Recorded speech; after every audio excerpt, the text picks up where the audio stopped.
What's going on, everyone? It's John Maguire. On his one, he's getting bullied by everyone. So take him home. Don't take him home. Your Brilliant. turn. Michael, you are one big fat heifer. Yes, you are. Go on. Brilliant. What is going on, everyone? It's Mike. It's John back again. John is on the back of some absolutely terrible news. To be fair, we're both having a pretty shit day. John needs a new turbo on his motor, and I need a new boiler. So it's absolutely fantastic here on the Blue Boys Network. But the thing is, it's summer, so you don't need a new boiler. Just do the olden days and fill a pan up and boil it on the stove. But if there's anyone in the comments who can get me a new turbo and fit it for less than £850, please drop your name in the comments. Yeah, and if anyone wants to drive down to Birmingham with a free boiler and a free...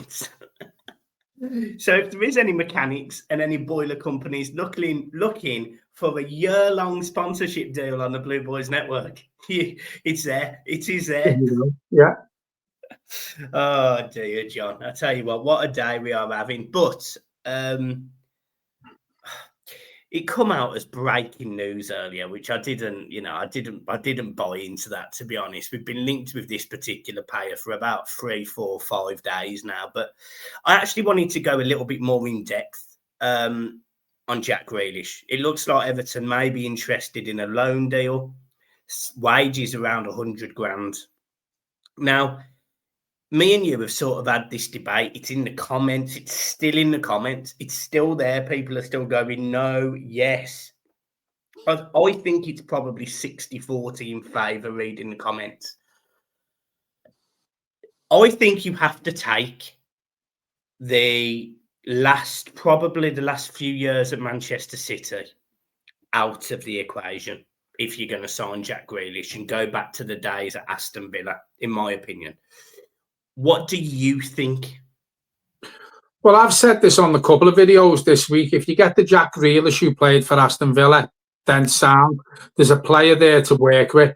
Jack Grealish is a really, really good footballer, and there's going to be a lot of teams in for Jack Grealish. You just don't want the Jack Grealish that's been at Man City. Possibly it was down to his attitude. Possibly it was down to there's more quality players at the likes of Man City than what there will be at Everton. But a loan deal for Jack Grealish on £100,000 a week walks into this Everton team. And I think David Moyes could do wonders with picking the likes of Jack Grealish back up off the floor, because that's where he is. He's on the deck at the minute from his last 12 months at Man City. I think if David Moyes could bring the Jack Grealish back to Everton that we seen at Aston Villa, then he walks into the team. And you know, the 60-40, the 40%, what I will say is we've had to watch Jack Harrison for the last 2 years. We've had to watch Jesper Lindstrom last season. So I don't think you can really turn your nose up at a Jack Grealish. I think the problem a lot of people have got, the nose of people, is the wages. Now, Everton aren't going to pay £300,000 a week, but if Everton could get Jack Grealish for £100,000 a week, if the Freakins want to make a statement signing in their first full season owning Everton Football Club, then I think Jack Grealish could possibly be that player. Yeah, I was just looking at the stats. I was just trying to find the exact year where Jack Grealish joined Manchester City, but it looks like it was 2021. So I was looking at stats prior to that period. And Jack Grealish in the one season at Aston Villa got 10 goals and 6 assists. He'd win penalties, he'd win fouls. I think in the one particular stat I was just reading, he was the most fouled player in 19 to 20. It's a player that can stand players up. And we've known of Jack Grealish for a long time because he actually played against Everton something like 13 years ago when he first broke onto the scene at Aston Villa as a 16-year-old. So this is a player that is not new to the Premier League, and that does cost you money. Whether you are good, whether you've had a bad period, a good period, being in the Premier League for that length of time does cost clubs money. It's the Premier League tax almost on players. You know, people say on English players, English talent that go abroad. The more I think about Jack Grealish, the more I think that what he would allow this Everton team to do is to rotate that front four really well. You know, Lilliman and Jai can pop up in the middle. He can pop up on the right. He can carry the ball anywhere and Jai. Grealish can do the same. A centre forward, who we'll talk about in a minute, running off the front of them. Even better, playing through those channels with balls from Grealish and Jai. That could be really dynamic. That actually could be really exciting when you look at it like that, with two players that can pivot left or right, two players that can beat a man, two players that will win free kicks, two players that are tenacious, aggressive. All of that says good things to me. It's just what else Everton do with that in the window, because there's no doubt it's a decent loan fee and there's no doubt it's a lot of wages. But for a 1 year loan in a new environment with a new stadium, new awe of excitement, I think Everton can do a lot worse than a Jack Grealish on loan. I really do. And I do think that. Do you remember people used to say that he was a big fish in a small pond at Aston Villa, and he's gone into a massive pond, and he's now a small fish? Well, I think at Everton moving forward, he would be a decent sized fish, a big fish, but in a fairly medium-sized pond, because Everton they don't want to be a small team. These freaking group, they're not keen on being 13th, 14th, 15th in the league. They want Everton challenging, and they want them challenging quickly. They're already looking at plans for things like Nelson Dock and other areas of the city that they want Everton to become this global name. And I do very much expect big name players who are well known in the world, in advertising, in America, in you know, the Emirates, etc. I expect names to be here, there, and everywhere surrounding Everton, and I think that it could be that first catalyst signing, if you get what I'm saying. Jack Grealish needs to come to an environment like Everton Football Club now. After the Man City, you know, there's people saying he could possibly go back to to Aston Villa on loan. Does he go back? It doesn't always work when you go back. We've heard that saying. But I think for Jack Grealish to come to Everton Football Club with, as you point out, there's going to be better quality players at Everton next season. We know that. Yeah. In a brand new stadium, with the manager getting backed by the owners, because as you quite right, what you point out, the freaking group aren't happy where Everton finished last season.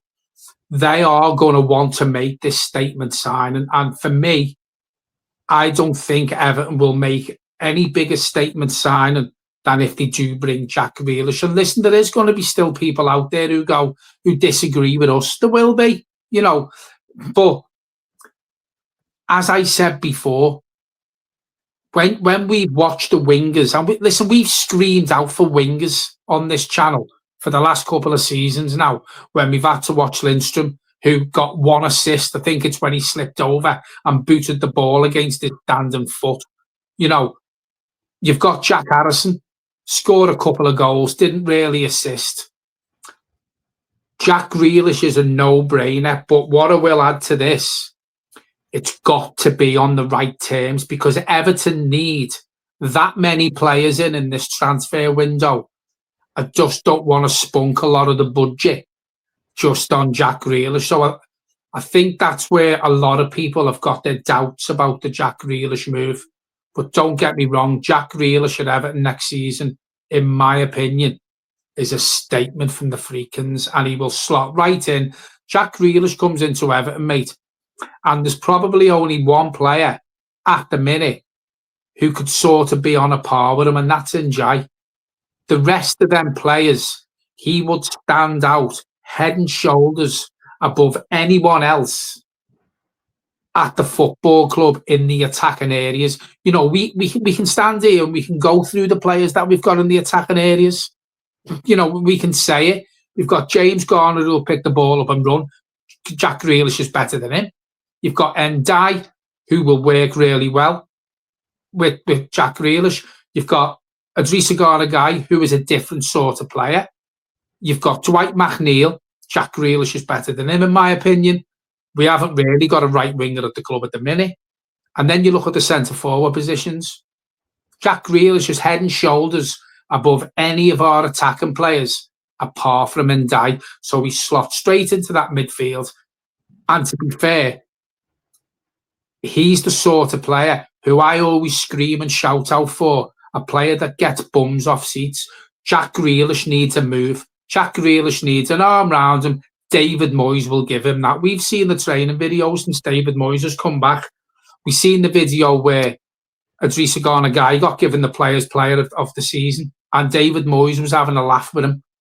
Jack Grealish needs to be in an environment that Everton Football Club have got at the minute. And you know, if he is, you will see the Jack Grealish that we all seen at Aston Villa. Yeah, because the thing that people forget, me, you, and Millsy from across the park had this debate in the we have like a group chat, like a WhatsApp group. It's just for us three amazing individuals. So unfortunately, guys, you're not welcome to it. I'm joking, but me and Millsy and you were sort of having this debate about the type of player, where he plays, the fact he won't track back, etc. And actually, if you go down his stats from his time at Aston Villa and when he was younger, Jack Grealish was very much a centre midfielder. Jack Grealish was a centre midfielder who was box to box. He would put tackles in. He would make fouls. He would do everything that a centre midfielder would do. So, you know, that narrative that Jack Grealish is a left winger or a floater in the sort of 10 position, and he won't put a foot in and he won't put a tackle in. Maybe that's how he was told to play under Pep, but that's certainly not how he played at Aston Villa. And based on the fact it probably hasn't worked out for him at Manchester City, I think it would be relatively straightforward to get him doing those bits again. You know, attacking and challenging from the front is the best way to keep the ball and the pressure in their half. Jack Grealish was good at that. The thing is, though, Michael, you mentioned it before about where Ndai plays. And listen, we've seen Ndai prominently on the left last season, the season just gone. But if you've got Jack Grealish playing there, but as you quite right with what you pointed out, in his early days, he was a central midfielder. That's a good weapon to have in your armoury, where you could have Jack Grealish and Ndai every now and again swapping positions. Yeah. Because we know Jack Grealish can pick the ball up. We know he'll run at the opposition, whether that be out left or whether it be in the middle as a 10 or what have you. If him and Ndai are swapping, he wins your fouls, he wins your free kicks, he wins your penalties. Jack Grealish will do that, whether he's playing on the left or if he's playing in the middle, because predominantly, I keep saying it, Jack Grealish is one of them players. As soon as he picks the ball up, he's only got one thing in mind, and it's to drive forward. It's to drive at the opposition. And David Moyes has come out in a couple of interviews and he said he wants to change the way Everton play. He wants to improve the final third of Everton's team going forward. And Jack Grealish and Ndai swapping them positions, giving the opposition something to think about. It's a perfect example. You know, we've spoke about it in football. If you've got a player like Ndai or Jack Grealish, when they've got the ball, straight away it takes two players of the opposition out the game. So then, if Jack Grealish has got the ball, it's taking two of the opposition's players out of play, which then inadvertently gives the likes of Ndai more space to run into. So I think them two could get a great understanding. And if Jack Grealish does come to Everton, I think that's one of the first things David Moyes will do. If we can sort out Jack Grealish with Ndai, then obviously we need someone out wide right, and we're after a centre forward who we're going to hit on. That's quite a frightening final third, that when you look at it, because we've got the ball with it in Idrissa Gana Gueye signs up again. You've got Ndai, you might have Grealish. Obviously, we need to bring a right winger in, and then we'll have a better centre forward. So it gives the opposition something to think about. We haven't had a team like that in the last couple of seasons where we frightened the opposition in the final third. We don't score loads of goals from the midfield. We don't create loads of chances, and we don't score many goals. So straight away, it's improving that part of the team. Yeah, spot on. Right, let's move on to this centre forward, because again, this is a name that everyone's heard over and over again this week on this channel. It's almost like we're repeating ourselves, but I think that well done. You didn't get me then. You didn't get me. But look, we keep being sort of linked with this, and I still don't know how to say his name, but we're going to go with Thurno Barry. So I was looking at some stats for him, as I do. 35 appearances last season, 11 goals, 4 assists. So in total over Villarreal's season, he had 22% of their goals contributions were linked to him in some way. He is signed a 5-year deal when he signed from Basel, or however you call them in the Swiss league the year before. And having left them in his last season, he'd made 4 appearances and scored 8 goals. So, I mean, he started that season really well before he signed for Villarreal. So if you actually take both periods of time, last season he actually scored over 20 goals across 2 leagues with 2 clubs. So this is a guy that knows where the goal is, basically. He's only, according to the transfer market, his current salary is €17,500. So he's 22. He's scored goals at every single club he's played at, albeit the Premier League is a big jump. He's 6'5". He's quick. He's strong. Everton apparently are prepared to meet his buyout clause, which we sort of hinted at yesterday on the video without giving anything away because we would be told off significantly. So it's there for everyone to see. Go back and watch it. Mr. Everton got it right again. Wink. Would you be happy with this guy? Well, the links with that Waltmead have gone quiet now, and obviously the links are picking up, and they've got legs and they've got pace with the Barry links. There's been a few different reports that Everton are willing to buy to meet the buyout clause, which I won't say what it is, but people are obviously €40 million. Yeah, so €40 million. Obviously, David Moyes must rate him if he's willing, or if he wants the club to be willing to meet that buyout clause. When you read the stats out, yeah, I think Beto got into double figures this season with his goal scoring, but he didn't really have many assists. It was a purple patch for Beto going forward consistently. Can Beto do that season on season? God knows. God knows. I don't think Moyes thinks he can. I think that's why we've been strongly linked with 2 centre forwards, Waltmead and Barry. For €40 million, which is what's that, about 37 million quid. We were prepared to spend £30 million on Liam Delap and offer him £120,000 a week. Now Barry's probably on about 17 grand a week. I think it works out to something like that. Yeah. So straight away, even if Everton throw him on £40,000 a week, you're saving on wages for what we offered to Delap. He will be raw. Millsy's, in our group chat, has said he's raw. I'm just worried it could be another Moyes Keane, because when he come to Everton, he was raw. But look what he's doing now. Look what he's doing now, Moyes Keane. We've had players, we've let them go, and they've really flourished since they've left Everton. We're not really linked with any other centre forwards. We've been linked with 3 centre forwards since the season ended. Liam Delap, who chose Champions League football. Waltmead, which them rumours have died down, and now Barry. There's no one else in the mix at the minute. So for me, it's the standout one that Everton could possibly pursue. I don't think talks have gone to club level yet, but Everton are really interested. I don't think it happens in this short window that we've got, which shuts on Tuesday. But come the 1st of July, Everton's PSR situation becomes less of a burden to this football club. So if Everton can get into talks and get him to sign the pre-contract and it kicks in the 1st of July, and you've got the likes of Barry, who we've seen on YouTube, with Grealish and Ndai, them sort of players. I'm not saying we're going to get Grealish, but to me, with the players we're being linked with, and we said this last night, I think it shows how David Moyes wants to set up next season. Do you think we need, because we're talking very much about the front, and I get it, like, because defensively we were fairly solid last season.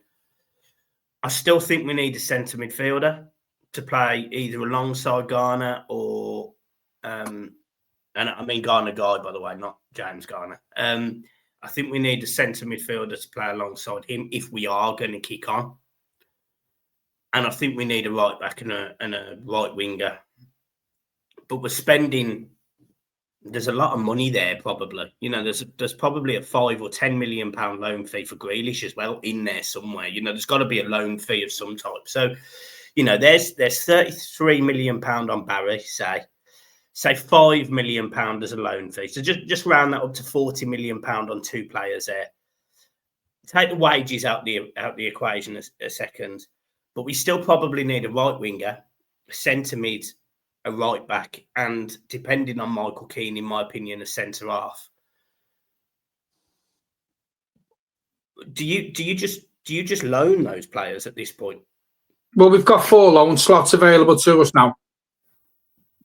We've brought Charlie Alcaraz in. That's a permanent signing now. So you've got Alcaraz, you've got James Garner, you've got Ndai who can play in there if we bring Jack Grealish in. We've seen Dwight McNeil can play there as well. You see, that's my worry. That's my worry. Sorry to butt in, John, but that is my worry. So you've just named all 4 players there, and all 4 of them predominantly play on the left or in the number 10. All 4 of them. Yeah, I mean, I think personally, I'd take James Garner out the equation, and I'll probably get shot down for some people in the comments. And I think it's been widely known, and you've known it for a while, that James Garner's not my cup of tea. But I do think we're having Alcaraz there and signing Garner guy down, and then Ndai can drop in there, and Dwight McNeil can drop in there. I do think David Moyes is looking at more pressing areas. And it's been widely reported that David Moyes has come out and said, yes, he wants to fix the final third, but he also wants to fix that right-hand side. And it's all well and good saying Jake O'Brien can play there. But if you've got Tarkowski who's out injured and Michael Keane goes, you've then got to drop Jake O'Brien into the middle. We haven't got a right back. So for me, I honestly think the defensive positions that probably need strengthening, as in probably a centre half if Michael Keane goes, and a right back, I think that's where 2 of our loan options are going to go. I really do. And then you've got left back.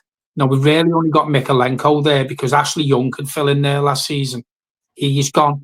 So I don't think we spend money on squad players who will have to come in if we get injuries across the back line. I think they'll be your loan options. I think we spend money on a right winger. I think we spend money on a centre forward. Jack Grealish, I know it'll only be a loan deal, but when you look at the build-up of what Jack Grealish is going to cost you, as in the loan fee and the wages, you may as well look at that as another transfer fee, because that's not going to come cheap. If Everton are paying £100,000 a week, you know, that's £4.5 million a year for the season just on wages. Then you've got the loan fee, so there's £10 million to bring Jack Grealish in on loan. So straight away, you're looking at 10 million on Grealish, as you say, 30 odd million pound for the centre forward. There's 40. I honestly, realistically think, taking wages out of the equation, Everton are probably only going to have about £80 million to spend come the 1st of July. So there's half your transfer budget gone on a centre forward and Jack Grealish. We still need a right winger. So you've got to take the wages into account. So in my opinion, this season, going forward, I do think Everton use at least 3 out the 4 loan options that we've got available to us. Yeah, I think you're right. The other thing I wanted to mention, I sort of alluded to it, is we've got those 4 players that all play in the left or in the centre as a number 10. I don't think we need 4 of them. It would not surprise me if you see. I actually think Dwight McNeil could leave this season. Well, me, you, and Millsy were having this conversation about Dwight McNeil. Listen, Dwight McNeil, every time he's put an Everton shirt on, has give us all, and I think it was well known. You know, he spent a lot of time in the hospital bed, if I can say, not the hospital bed, next to his wife last season because she wasn't very well, and he did suffer mentally as well, Dwight McNeil. And I don't really think he had time to get up and running again because he only come back towards the end of the season. Personally, and I'm agreeing with Millsy from Across the Park podcast here, I actually don't think Dwight McNeil is a David Moyes sort of player. I really don't. Now, we've spoke on here in this video and other videos about David Moyes wanting to strengthen the final third. We need pace in this team because we've cried out for season on season about the lack of pace in the wide areas, the lack of pace in the centre of the park, and the lack of pace up front. And unfortunately, if we're going to go down that route now of being able to hit players, hit the opposition fast on the break with a bit of pace in the team, Dwight McNeil's not part of that because, unfortunately, he comes across as a lovely fella. He does give us all. I think he's done well when he played in the centre of the park for a couple of games in that number 10, but he lacks pace. So I think I agree with what you say. If Dwight McNeil doesn't move on this summer, then I don't think you're going to see much of him under David Moyes. A lot of people are probably going to disagree with me and you there. I think they will. But I'm looking at it as a bigger picture, the way David Moyes wants this Everton team to play next season. Yeah. Dwight McNeil doesn't really offer what David Moyes wants. Yeah, to be honest, and I do get it, but we almost have to cast our mind back. So when we first signed Dwight McNeil, for the first 12 to 18 months, me and you were pulling our hair out. We were digging out Kevin Felwell. He wasn't playing. You know, Dwight McNeil didn't play. He come back into the team under Sean Dyche in that 1-0 win at home against Arsenal. And all of us went, what are you doing? Because he dropped Amari Gray at the time and he brought in Dwight McNeil. And to be fair to Dwight, it worked. It worked. Last season was a bit of a bad season. But prior to that, the season before, I was very happy with Dwight McNeil, very happy with the progress under Sean Dyche. Last season was a bit of a disaster. Now, if I'm not mistaken, he's coming into his last year of his contract. If you're going to sell him, he's got to go now. Yeah, you have, so we don't lose him for nothing. But also, you mentioned when we seen the best of Dwight McNeil was under Sean Dyche. Now, Sean Dyche's Everton team will not play the way a David Moyes team does. We've seen the best of Dwight McNeil under a manager who was happy to defend and hit teams on the break. Dwight McNeil didn't have any pace to do that. But I think when Dwight McNeil played in the middle, because of the sort of player he is, don't really think he needed any pace about him. But listen, Dwight McNeil is predominantly a left winger. If he will not get into a David Moyes team as a left winger, he just won't. He just won't. So I think instead, if we don't, and this isn't a dig out Dwight McNeil. All's we're saying is going forward the way David Moyes wanted to play. And, you know, we're talking about an Everton team now under David Moyes that Sean Dyche, and I will say it again, said he couldn't get any more out of this team. But yet David Moyes, if he would have come in and Everton had 0 points, still would have kept us up. And Dwight McNeil wasn't really part of that since David Moyes come in. So I think Dwight McNeil suited a Sean Dyche style of football than what he will with under Moyes. And I think that's why you don't see much of. Again, it's not a dig. It's just for the footballing side of it. Just don't think he'll offer David Moyes the way David Moyes wants to play. Yeah, to be honest, John, this is I just want to. This is nothing against Dwight. Dwight is, on his day, a very good footballer. He is. His delivery has been second to none in that Everton team in the final third over the last few games he played. Because since Dyche left and Moyes come in, Everton couldn't score a set piece, which is interesting that Charlie Adam is also leaving, by the way. I mean, that speaks volumes, everyone. So Everton couldn't score a set piece. Dwight McNeil comes back and we score a set piece. I mean, it does speak volumes. The thing is, though, you can't pick Dwight McNeil or any player, not just the Dwight McNeil. If this was any player, you can't just pick them on the strength of set pieces. You need more than that. Yeah. And that's the point. He's looking for a player that has got a bit of everything. Now, for me, Jack Grealish can do set pieces. He answers that problem.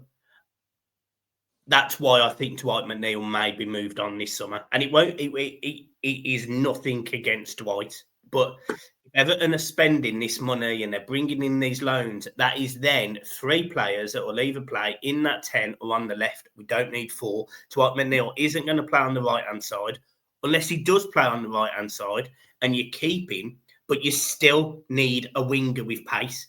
So he's going to end up playing second fiddle to somebody else. And if I'm being honest to Dwight, I think he's better than that. I think he's a better footballer than playing second fiddle. I think Dwight McNeil could go to probably 5 of the bottom 5 teams in the league and play. Yeah, he could get into teams in the bottom 5 that you would and play football. It's simply that Everton are moving on and need pace, and he, unfortunately, looks like the slight one out of that. But for me, I have no issue keeping Dwight McNeil. But we still need a right winger with pace. The other thing that Dwight McNeil does, and people forget about, is he can play left back. Thing is, people are going to turn around in the comments and go, well, Jack Grealish is not blessed with pace. When you're as skillful as Jack Grealish, I don't think you need to be blessed with pace. I can name another player. And Dye's not really blessed with pace, but he's good with the ball at his feet and he can go past players with his skill like Jack Grealish does. Whereas the likes of Dwight, and listen, we keep mentioning Jack Grealish, and we're mentioning him because we're linked with him. It could be any player. But what I'm saying is when you've got a player who's good with the ball at his feet and can ghost past people and can win your fouls, I just don't think Ndai offers that on the left-hand side. No, and it sounds really silly, but I was just trying to find a comparison on pace between Dwight McNeil and Jack Grealish, and genuinely the only way of doing it is to check their FIFA cards, which I'm not doing. I mean, that's just a stupid way of doing it. But for me, I think I could see Dwight McNeil going back to Burnley. That's the point I'm making. I could see Dwight McNeil going back to Burnley. Well, I was going to add before, listen to it again. I keep saying this isn't a pop at Dwight McNeil, but I do think there's teams in the Premier League where Dwight McNeil would fit in to the way them teams play and the model that the way they play. I just don't think going forward with Moyes saying what he said, with wanting to add pace into the team and, to be on the front foot in the final third, I just don't think Jack Grealish and Everton will fit that. But there is Dwight McNeil is a Premier League player. He is a Premier League player. He's good enough to play in the Premier League. I just don't think for the model that Everton are trying to set up, he fits into. Yeah, I agree. And look, we could be wrong. I mean, Dwight McNeil, as we said, he can play in various positions. He's played left back. He's slotted in on the right-hand side of midfield. Moyes could maybe get a tune out of him. If anyone can do it, Moyes can. And Dwight Manil is a very good footballer. So that, again, not a dig at him at all. But we're just talking about the transition of players.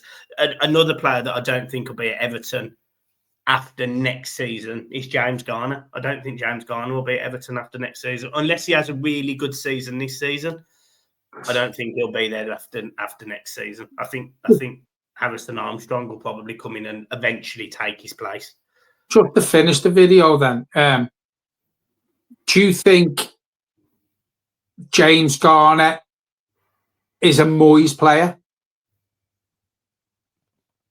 No. Going forward, do you think James Garner will become a mainstay in this midfield next season? Do you think he's good enough to play week in, week out? Do you think he offers what David Moyes will be looking for going forward? I think James Garner's got a problem in this Everton team, because although we didn't see it, I actually think Tim Ibrahimovic is a better all-round footballer, but he's younger, he's more raw, and he makes more mistakes as of right now. But at some point, I think James Garner, we found out James Garner. If James Garner is in the game, heads in the game, he's a very good footballer. He'll pick that pass, he can play forward, he'll put a foot in. He's an all-round number 8. I love that. I absolutely love that. He doesn't score enough goals for me, but that's that. But the issue we had with him last season was he was so inconsistent. He probably had, James Garner, 4 good games. And yes, he was injured for a period, I get that. But he probably had 4 good games. And one of them was the game he come back in against Spurs. The ball through to Beto was a joke. The fact that he sprinted over to the right-hand side after he'd lost the ball on the left-hand side to go and win a tackle. That's the James Garner I like. The one that loses it and goes and gets the ball. But we don't see it enough. And I think if he doesn't do it next season, David Moyes won't have that in the centre of midfield. Think about the midfielders that David Moyes had at Everton. Just think about them. Carsley, Gravison, you'd have Arteta, you'd have Cahill as that linchpin. All of those would put a foot in. James Garner goes missing.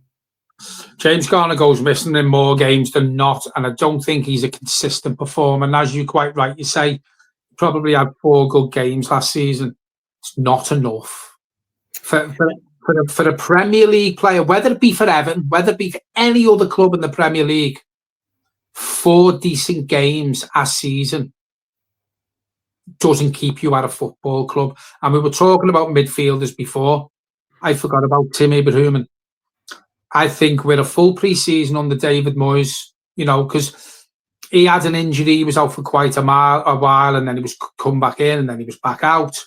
I think a fit Tim in the midfield offers you more all round than what the likes of Jimmy Garner does. He'll put a foot in, he can carry the ball forward, he can pick a pass out.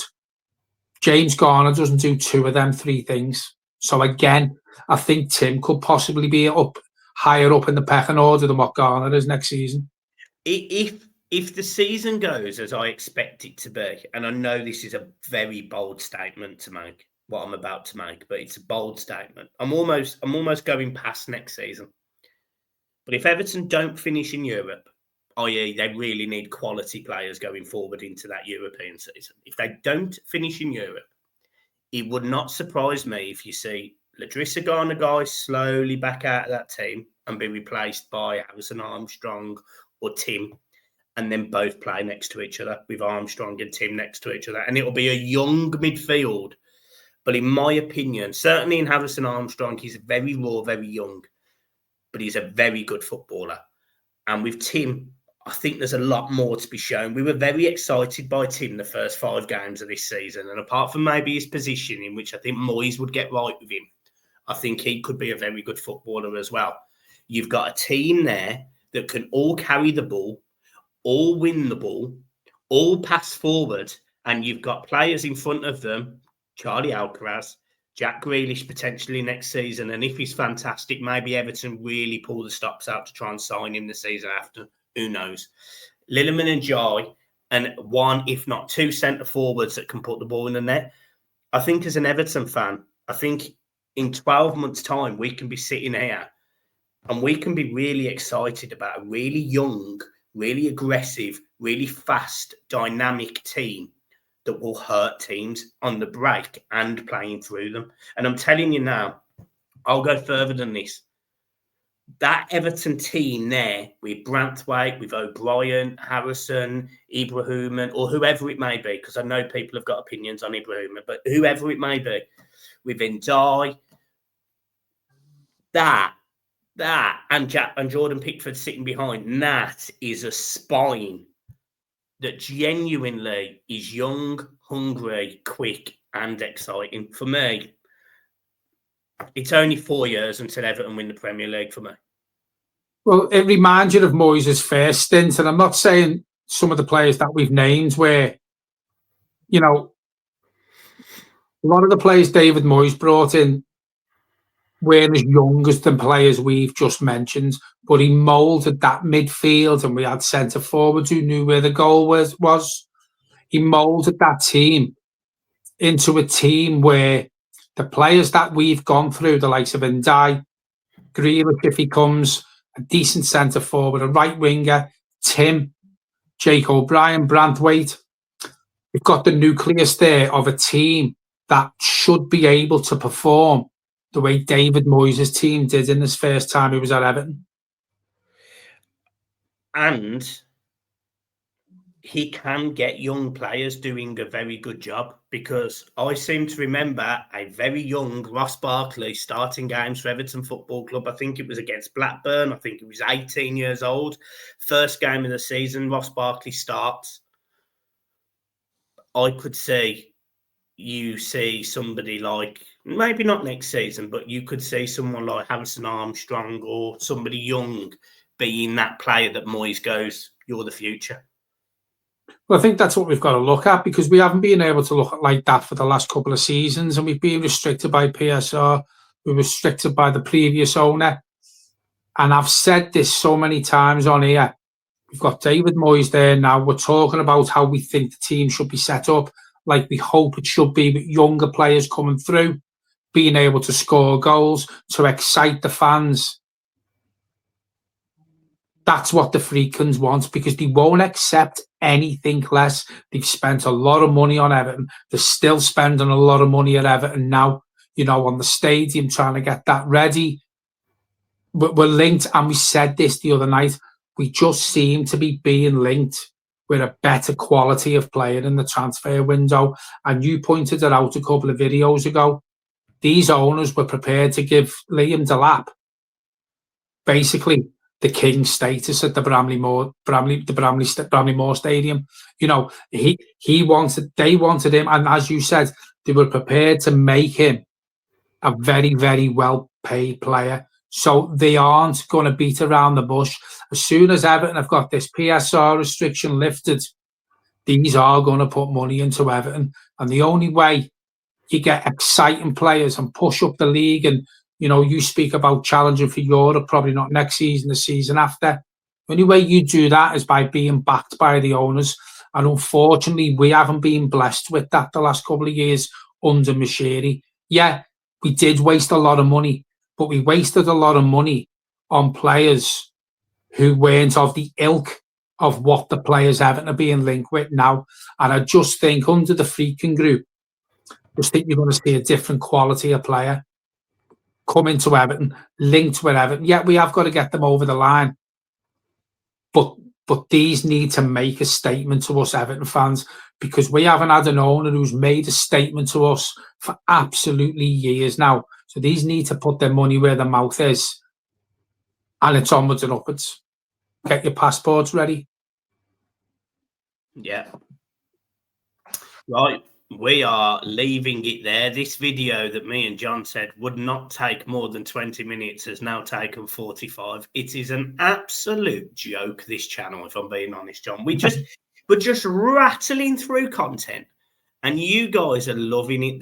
The watching, the subscribing has been absolutely phenomenal this week. So look, we love you. Keep it up, because eventually I'll be able to buy a new boiler. John will be able to buy a new car, and together we'll actually be warm and able to travel, which would be delightful. Oh, it's tremendous. So yeah, look, all jokes aside, if you're a boiler company, we want sponsoring. And if you're a car garage in Liverpool, we want sponsoring. There you go. There you go. The invite's there. Yeah. Season long. It's £1,000. There you go. On the Blue Boys Network, season long sponsor, £1,000. Right. All jokes aside, we love you. Up the toffees. Keep smiling. And John, you want to end the video? Close them out. I will say what I always say, just to go back on what Michael's just said. Some of the views the videos have got this week, it is a good month for views, obviously with the transfer talk and all that. But even the subscribers have been ticking up as well, so we do appreciate it.